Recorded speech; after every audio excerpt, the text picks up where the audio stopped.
Hello guys, galing kami bukid niyan guys. Ang sarap-sarap ng presko na hangin sa bukid. Ayan.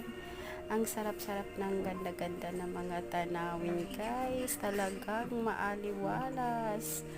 At nakakaganda sa mata guys. Pag tumitingin-tingin ka sa mga green leaves guys. Yung mga kahoy guys. Ayan na.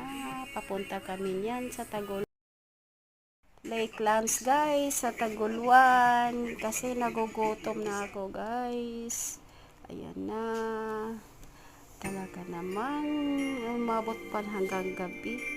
Alas 5 pa lang yan guys. Thank you for watching guys. See you in my next video. Thank you very much. God bless us all.